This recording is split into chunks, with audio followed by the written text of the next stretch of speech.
I stood at the edge of my dock, staring at the chain-link fence that now surrounded my boat shed. The metal gleamed in the morning sun like prison bars. My grandfather's old fishing boat sat trapped behind the barrier, and the dock that had welcomed 3 generations of my family was now completely blocked. The HOA president stood behind me with a smug smile, holding a clipboard full of violations. She had demanded the keys to my hunting cabin just 2 weeks ago. When I refused, she made good on her threat. "This is what happens when you do not cooperate with community standards," she said, her voice dripping with false authority. I turned to face her, my hands shaking with rage. The woman had no idea what she had just started. She thought she was dealing with some pushover weekend warrior who would cave to her bureaucratic bullying. That was the moment I realized this. HOA had picked the wrong fight with the wrong person. My grandfather bought this piece of lakefront paradise in 1962, back when the area was nothing but woods, water, and wildlife. He paid $3,000 for 20 acres of pristine shoreline, complete with a natural cove that became the perfect spot for our family dock. I spent every summer of my childhood here, learning to fish from that weathered wooden pier, swimming in the crystal-clear water, and falling asleep to the sound of loons calling across the lake. When Grandpa passed 5 years ago, he left me this sanctuary along with his simple wisdom about respecting the land and living quietly. The hunting cabin he built with his own hands was never fancy. Just a solid 2-bedroom structure with a stone fireplace, wide front porch, and windows that framed the lake like living paintings. The boat shed housed his old aluminum fishing boat and decades of well-maintained gear. Everything was functional, clean, and built to last. I continued his traditions, visiting every weekend during fishing season and spending my vacation weeks maintaining the property. I repaired the dock each spring, painted the cabin every few years, and kept the grounds neat without disturbing the natural beauty that made this place special. The lake was my refuge from city stress, corporate deadlines, and the endless noise of modern life. Here, time moved differently. Morning coffee on the porch while watching sunrise paint the water. Afternoon hours casting lines and catching enough fish for dinner. Evening fires that pushed back the darkness while stars emerged overhead. For 40 years, this corner of the world remained unchanged. The nearest neighbor was half a mile away through the trees. No traffic, no crowds, no rules except the unwritten ones about respecting nature and minding your own business. But change was coming whether I wanted it or not. 2 years ago, I started noticing new construction across the lake. Big houses with manicured lawns that looked out of place among the tall pines. Boat launches where there used to be undisturbed shoreline. The sound of machinery where there used to be only bird song. Then came the signs. Small metal markers appeared along the main road, advertising Lakeview Estates and luxury waterfront living. The developers were transforming virgin forest into suburban neighborhoods, complete with street lights, sidewalks, and perfectly identical mailboxes. I watched from my dock as the wilderness slowly gave way to what looked like any other cookie-cutter subdivision. But I felt safe in my little corner, protected by decades of family ownership and the distance between my property and the new development. The first HOA sign appeared on a Tuesday morning in late spring. I was loading fishing gear into the boat when I spotted the official-looking placard mounted on a steel post near the main road. Lakeshore Community Association. It read in bold letters, followed by smaller text about maintaining property values and community standards. I assumed it applied only to the new houses and gave it no more thought. After all, my property predated any HOA by decades. I own my land free and clear, with no mortgage, no liens, and no obligations to anyone except the county tax collector. That assumption would prove to be dangerously naive. The first letter arrived on a Thursday in June, delivered by certified mail to my city address. The return label read Lakeshore Community Association in formal business font. I opened it expecting some generic welcome message or invitation to join their organization. Instead, I found 3 pages of dense legal text informing me that my property had been incorporated into the Lakeshore Community Association District and was now subject to their covenants, conditions, and restrictions. The letter demanded immediate compliance with architectural review requirements, landscaping standards, and dock regulations. I read the document 3 times, certain there had been some mistake. How could my property suddenly become subject to rules I never agreed to follow? I had bought nothing from their development, signed no contracts with their association, and received no prior notice of any incorporation proceedings. The HOA president introduced herself in the letter as Margaret Thornfield, a retired real estate attorney who had moved to the lake specifically to maintain community standards and property values. Her tone was professional but condescending, as if explaining basic facts to a child who had failed to understand obvious concepts. According to her letter, the county had expanded the HOA district boundaries to include all waterfront properties within the designated community area for purposes of unified development standards and environmental protection. My decades-old family property was now considered part of their jurisdiction. The demands were immediate and non-negotiable. I had 30 days to submit architectural plans for my existing cabin to their review board. The boat shed required inspection for compliance with waterfront aesthetic standards. The dock needed permits that had never been required before. Most insulting was the requirement to submit detailed photographs of my property for their visual impact assessment. They wanted pictures of every building, every tree over 6 inches in diameter, and every man-made alteration to the natural landscape. I spent the weekend researching property records, county ordinances, and HOA incorporation laws. The legal maze was confusing, but one thing became clear. The county had indeed expanded the district boundaries, apparently at the request of the development company, and without notifying existing property owners. My first phone call to Margaret Thornfield went straight to voicemail. When she finally returned my call 2 days later, her tone was brisk and unsympathetic. "Mr. Johnson, your property is now part of our community whether you like it or not," she said when I explained my concerns. "The legal incorporation is complete and binding. You can either cooperate with our standards or face the consequences." I asked what those consequences might be.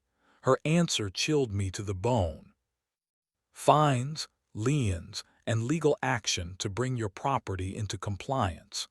We have the authority to require modifications or removal of any structures that do not meet community standards." When I pointed out that my property had existed peacefully for 60 years without any problems, she cut me off. "That was before we had proper oversight. Your cabin is an eyesore, your dock is unsafe, and your landscaping is completely inadequate. We are giving you an opportunity to fix these problems voluntarily." The conversation ended badly, with her hanging up after I suggested that her demands were unreasonable and possibly illegal. Within a week, I received another certified letter with even more aggressive language and threats of immediate legal action. The second letter included a detailed list of violations allegedly observed during an initial assessment of my property. They claimed my cabin color was not on their approved palette. My natural landscaping failed to meet maintenance standards. Most bizarrely, they objected to my dock as a non-conforming structure that blocked lake views for other property owners. The final paragraph demanded something that crossed every line of decency and legal authority. They wanted keys to my cabin for interior inspection and compliance verification. According to Margaret Thornfield, they had the right to enter any structure within their district to ensure it met safety and aesthetic standards. I stared at that demand in disbelief. They wanted access to my private family retreat, the place where I kept personal belongings, family photos, and memories spanning 3 generations. The violation felt as invasive as if they had demanded the keys to my bedroom.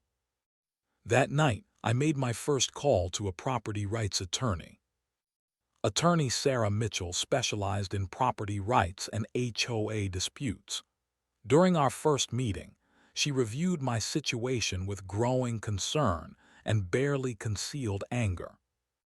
"This is one of the most aggressive overreach cases I have seen," she said, spreading the HOA letters across her desk. "They have no legal authority to demand keys to your private residence. That crosses the line from regulation into illegal search and seizure." But the legal reality was more complicated than simple outrage. The county incorporation was technically valid, even though proper notification had been questionable. The HOA did have authority to establish and enforce certain standards within their district. The key word was reasonable. Sarah explained that HOA powers were limited by courts to regulations that served legitimate community interests. Demands for interior access, color restrictions on existing structures, and retroactive permit requirements would likely be struck down by any competent judge. "The problem is that fighting this will cost you thousands in legal fees, even if you win," she warned. "They are counting on you being too expensive to resist their demands." While Sarah researched the legal options, I decided to try one more attempt at reasonable negotiation. I requested a meeting with the HOA board to discuss my situation and find some middle ground that respected both their concerns and my property rights. The meeting was scheduled for a Tuesday evening at the community center in the new development. I arrived with a folder full of property documents, photos showing 60 years of responsible ownership, and a proposal for voluntary compliance with reasonable standards. Margaret Thornfield presided over the meeting like a judge hearing a criminal case. 3 other board members sat beside her, none of whom seemed particularly interested in hearing my perspective. About 20 residents from the new development filled the chairs behind me, most of them shooting disapproving looks at my casual clothes and work boots. "Mr. Johnson, thank you for finally deciding to participate in our community process," Margaret began, her tone suggesting that my attendance was long overdue rather than voluntarily offered. I explained my family history with the property, the care we had taken to maintain it responsibly, and my willingness to work with them on reasonable standards. I showed photographs of the cabin and grounds, pointing out the quality construction and natural landscaping that had preserved the area's character for decades. The board's response was swift and unanimous rejection. "Your property brings down the values of every home in this community," declared board member Robert Hayes, a recent retiree from the city. "That old cabin looks like something from a horror movie, and your so-called natural landscaping is just unkempt weeds." When I tried to explain that the native plants provided habitat for local wildlife and prevented erosion, board member Linda Chang interrupted with obvious impatience. "We are not running a nature preserve, Mr. Johnson. This is a residential community with standards. Your property needs to conform or be removed. The meeting devolved from there. Every suggestion I made was dismissed without consideration. Every compromise I offered was rejected as insufficient. When I questioned their authority to demand interior access to my cabin, Margaret's response was chilling. We have the authority to ensure that all structures meet safety and habitability standards. If you refuse to allow voluntary inspection, we will obtain a court order for mandatory inspection. The final straw came when Robert Hayes suggested that my property would be better served by demolition and redevelopment, according to modern standards. The casual way he discussed destroying my family's 60-year legacy made my blood boil. That cabin has more character and craftsmanship than any of these cookie-cutter houses, I said, my voice rising despite my efforts to stay calm. Margaret gavelled me down like I was disrupting a court proceeding. Mr. Johnson, your emotional attachment does not override community standards. We have given you multiple opportunities to comply voluntarily. If you continue to resist our authority, we will have no choice but to pursue enforcement through the courts. I left that meeting knowing that reasonable discussion was impossible. These people saw my property as a problem to be solved rather than a home to be respected. They wielded their small-time authority like weapons against anyone who did not fit their suburban vision.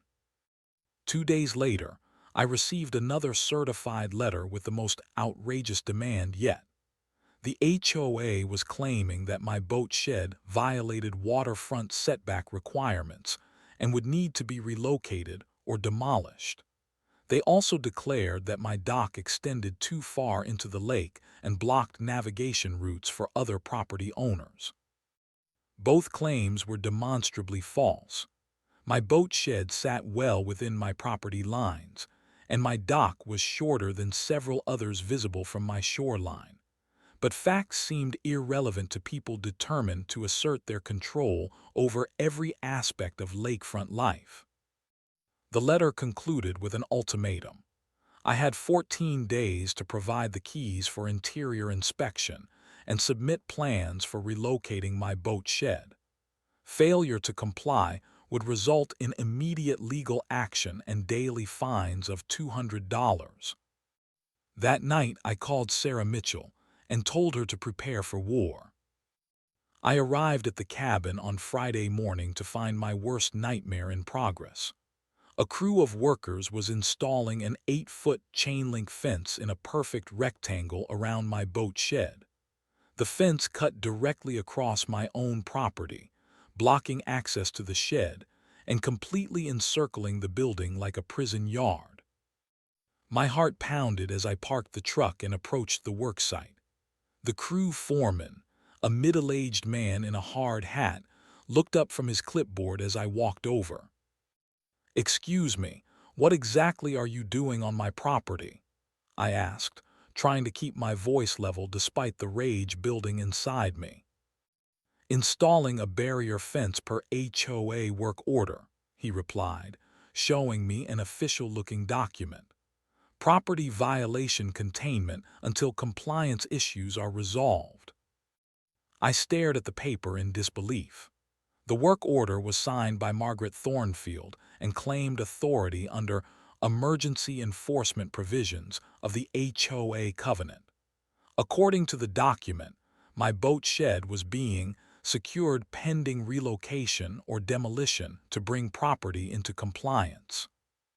"This is my private property," I said, pointing to the survey stakes that clearly marked my boundary lines. "You cannot just fence off my buildings without my permission." The foreman shrugged with the indifference of someone following orders, without questioning their legality. "Take it up with the HOA, buddy. I just do what the work order says." I walked around the fence line, documenting the violation with my phone camera. The barrier completely enclosed my boat shed and extended 15 feet in every direction, claiming a substantial portion of my land as some kind of buffer zone. More importantly, the fence blocked my access to the dock, making it impossible to launch my boat or even walk to the end of the pier. My grandfather's fishing boat sat trapped inside the fence like an animal in a cage. 60 years of family use had been terminated by 8 hours of unauthorized construction on my own property. I called the sheriff's department from my truck, reporting trespassing and property destruction in progress. The deputy who responded was professional but clearly uncomfortable with the legal complexities of HOA authority. "Sir, I understand your frustration, but this appears to be a civil matter between you and the homeowners association," he said after reviewing the work order. "They claim to have legal authority for this action." When I pointed out that the fence was on my property without my permission, he agreed that seemed problematic but said he could not order its removal without a court determination of property rights. "My recommendation is to contact your attorney immediately and file for an emergency injunction," he advised. "This kind of dispute is beyond what we can resolve in the field." After the deputy left, I called Sarah Mitchell and described the situation. Her response was immediate and furious. "They have committed criminal trespass, destruction of property rights, and interference with your quiet enjoyment of your land," she said. "This goes far beyond HOA authority into actual property crimes." While I waited for Sarah to file emergency motions, I decided to confront Margaret Thornfield directly. I found her at the HOA office in the community center, reviewing what appeared to be architectural plans with another board member. "Mrs. Thornfield, your contractors just fenced off my boat shed and blocked my dock access," I said, walking into the office without knocking. She looked up with the satisfied expression of someone who had just won a chess match. "Mr. Johnson, that fence is temporary containment for a property violation that threatens community safety and aesthetics," she replied with bureaucratic precision. "When you comply with our relocation requirements, the barrier will be removed." "You had no right to enter my property or install anything without my permission," I said, struggling to control my anger. "This is criminal trespass and I am pressing charges." Margaret's smile widened as she reached for another folder on her desk. "Actually, we do have the right under emergency enforcement provisions. Your boat shed violates waterfront setback requirements by 12 feet, and your dock extends into a navigation channel that serves other property owners." She handed me a survey document that purported to show boundary violations. The measurements were completely wrong, showing my shed much closer to the water than it actually was. The navigation channel claim was equally false, since my dock was shorter than most others on the lake. "This survey is fraudulent," I said, comparing their measurements to my actual property stakes. "My shed is well within my property lines and my dock has been here for 60 years. "Our survey was conducted by a licensed professional and filed with the county," she replied, her tone suggesting that my objections were irrelevant. "If you believe there are errors, you are free to hire your own surveyor and challenge our findings in court." As I studied their fake survey more carefully, I noticed something that made my blood run cold. The surveying company was Thornfield and Associates, and the license number belonged to Margaret's husband. "You hired your own husband to produce a fraudulent survey that justifies stealing my property," I said, the pieces falling into place. Margaret's expression never changed, but I saw a flicker of concern in her eyes. "That is a serious accusation, Mr. Johnson. I suggest you be very careful about making defamatory statements you cannot prove." I left the office knowing that this dispute had moved far beyond bureaucratic harassment. These people were using fake documentation and family connections to commit actual property theft. The fence around my boat shed was just the beginning of a larger scheme to force me off my land or steal it through legal manipulation.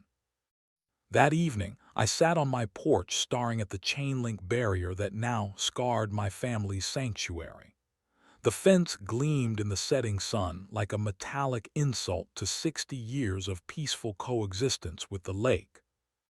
But as I watched the sun disappear behind the tree line, I felt something harder than anger settling in my chest. These people had made the mistake of thinking I would be intimidated by their small-town corruption and bureaucratic bullying. They were about to learn that some fights are worth having, regardless of the cost. The next morning, I began building the case that would destroy the HOA's illegal scheme. Sarah Mitchell had filed for an emergency injunction to remove the fence, but she warned that court procedures could take weeks while my property remained blocked. We need to prove not just that they overstepped their authority, but that they did so knowingly and fraudulently, she explained during our strategy meeting. That transforms this from a civil HOA dispute into potential criminal prosecution. My first stop was the county surveyor's office, where I requested copies of all boundary records for my property. The official survey from 1962 clearly showed my boat shed was located 47 feet from the water line, well beyond any reasonable setback requirement. The dock extended exactly 18 feet into the lake, shorter than the standard 20-foot maximum allowed by county permits. The fraudulent survey filed by Thornfield and Associates showed my shed only 12 feet from water and my dock, extending 28 feet into an alleged navigation channel. Both measurements were mathematically impossible given the actual physical layout of my property. This is the most obvious case of survey fraud I have seen in 30 years, said County Surveyor Tom Wilson, as he compared the documents. These measurements could not be accurate unless your buildings were floating in the middle of the lake. Tom agreed to provide expert testimony about the fraudulent survey and conduct his own official measurement to establish the true boundaries. More importantly, he revealed that the navigation channel shown on Thornfield's survey did not exist in any county records or lake management plans. There is no designated navigation channel in that section of the lake, he confirmed.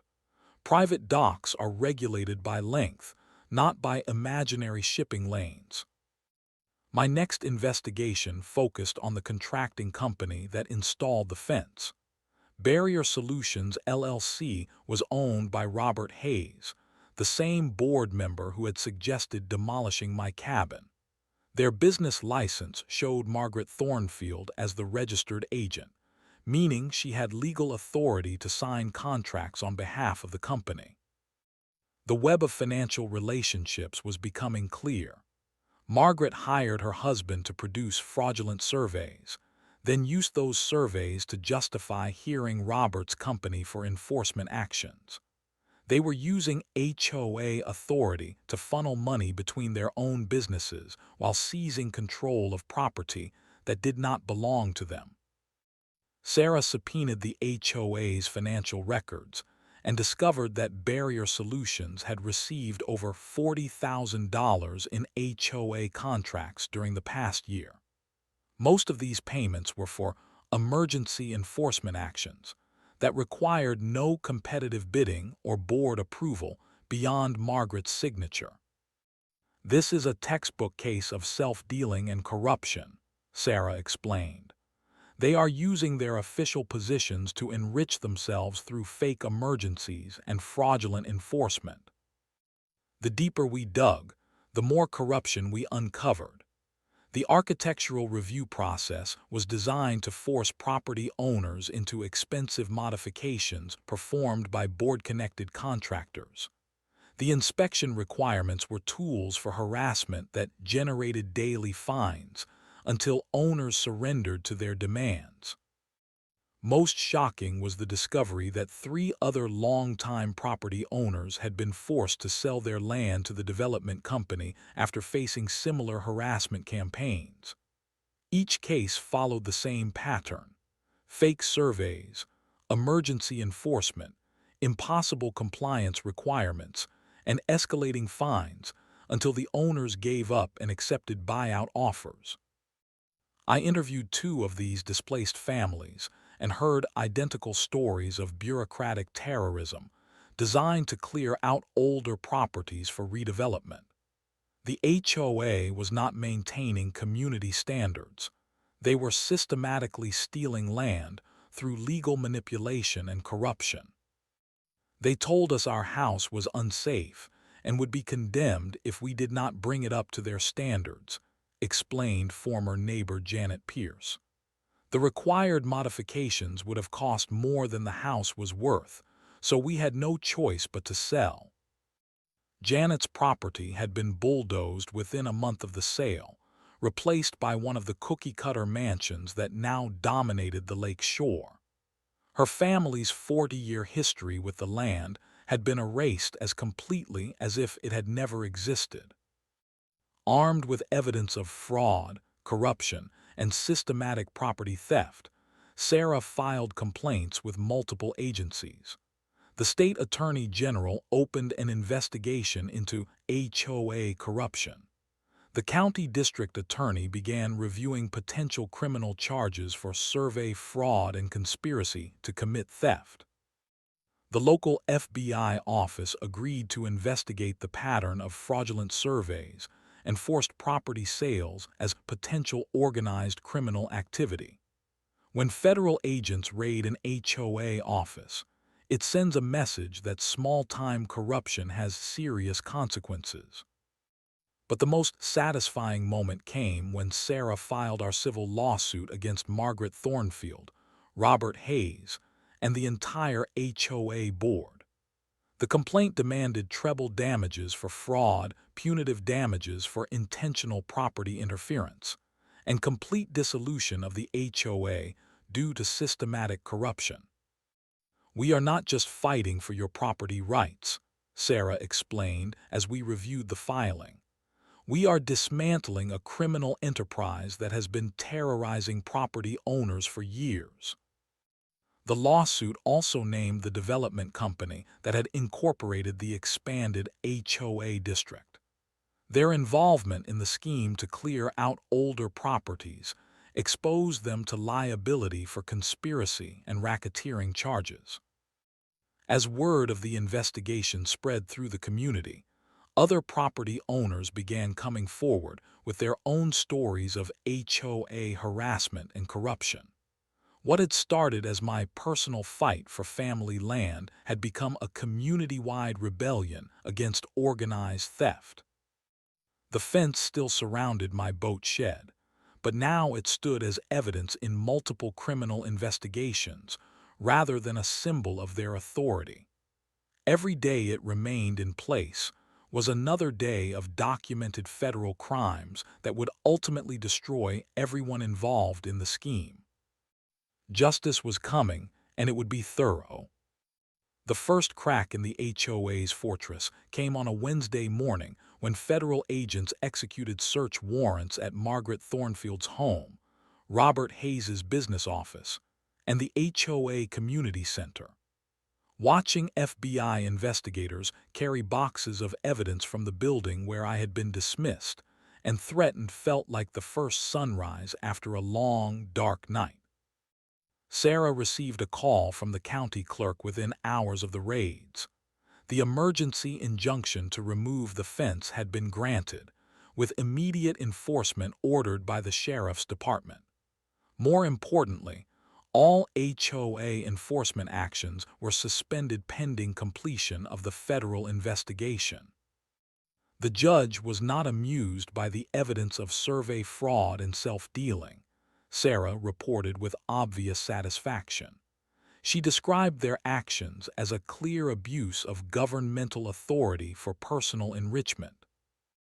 I was at the cabin when the removal crew arrived to dismantle the fence. The same workers who had installed the barrier now cut it apart under court order, their expressions showing none of the casual indifference they had displayed 3 weeks earlier. They knew they had been participants in a criminal scheme, even if they had only been following orders. As the last section of chain link fell away from my boat shed, I felt a weight lift from my shoulders that I had not realized was there. My grandfather's fishing boat was free, my dock was accessible, and my property was mine again. But this was only the beginning of the reckoning that was coming. The criminal charges were filed 2 days later. Margaret Thornfield faced federal charges for conspiracy, mail fraud, and violations of civil rights under color of law. Her husband was charged with professional misconduct and filing false documents in his capacity as a licensed surveyor. Robert Hayes was indicted for conspiracy and money laundering through his contracts with the HOA. The development company executives were charged with racketeering and conspiracy to commit theft through systematic harassment of property owners. The state attorney general announced that his office was reviewing the HOA incorporation process to determine if county officials had been complicit in the scheme.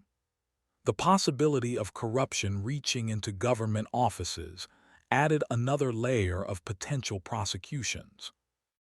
But the most satisfying moment came when Margaret Thornfield called my house personally, asking to meet and discuss a resolution to our dispute. The woman who had threatened me with court orders and daily fines now wanted to negotiate from a position of desperate weakness. "Mr. Johnson, I think there may have been some misunderstandings about our enforcement actions," she said, her voice lacking any trace of the arrogant authority she had displayed during our previous interactions. "There was no misunderstanding," I replied calmly. "You committed fraud, filed false documents, and trespassed on my property to steal land that belongs to my family. Those are not misunderstandings, they are federal crimes."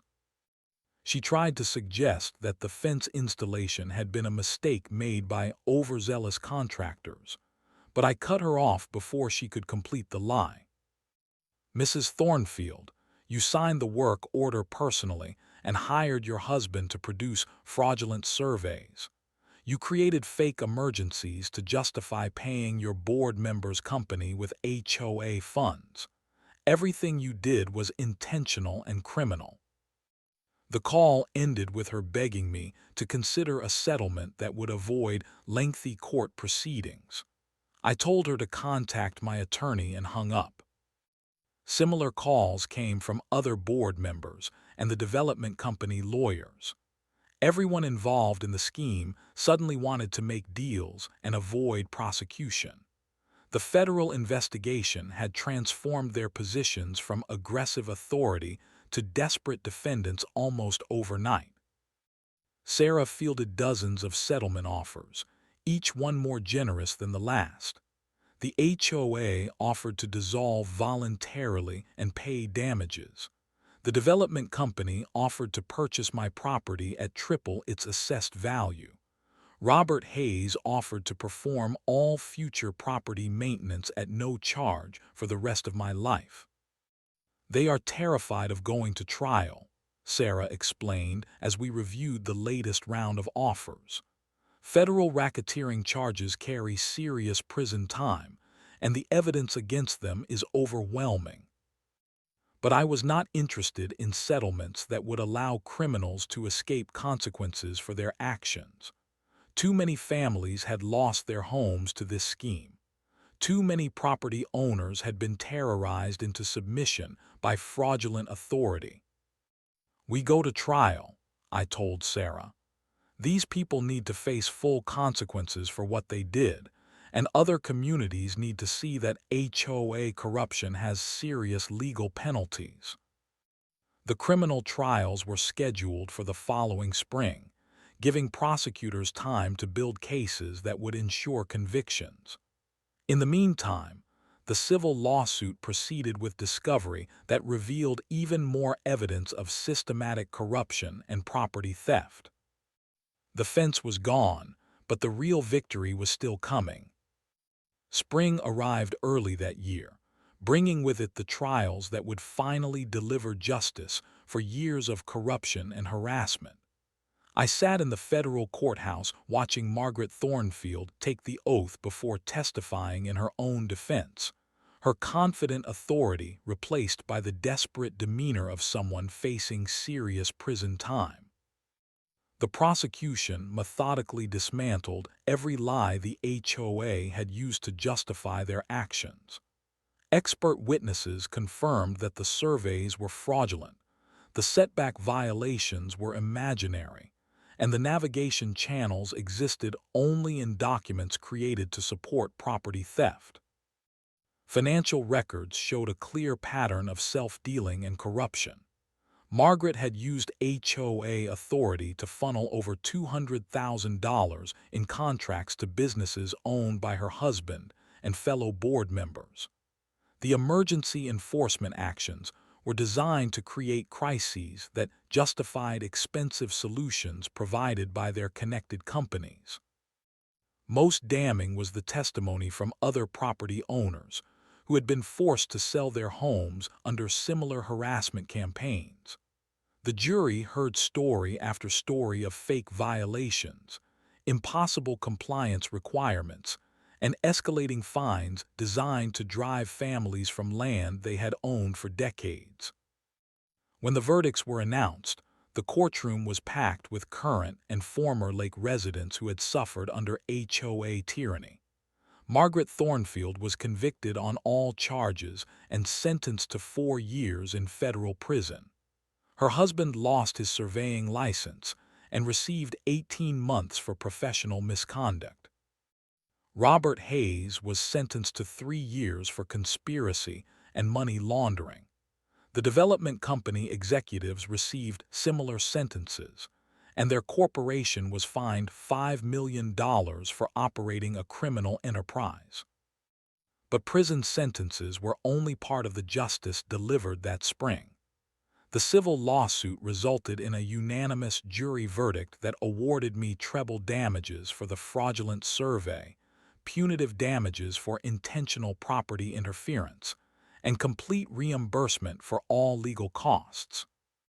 The total judgment exceeded $800,000, most of which would be paid by the development company and their insurance carriers.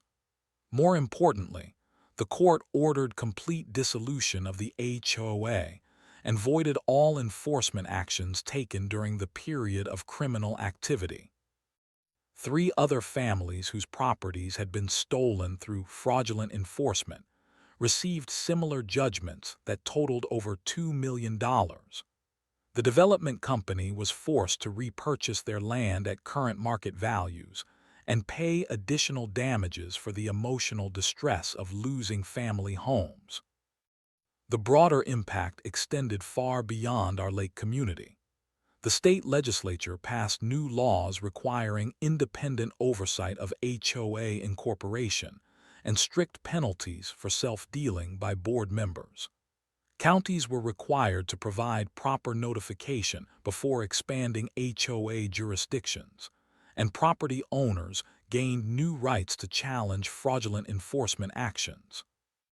Most importantly, the prosecution sent a clear message that small-time corruption carries serious consequences. HOA boards across the state suddenly became much more careful about exceeding their legal authority or using their positions for personal enrichment.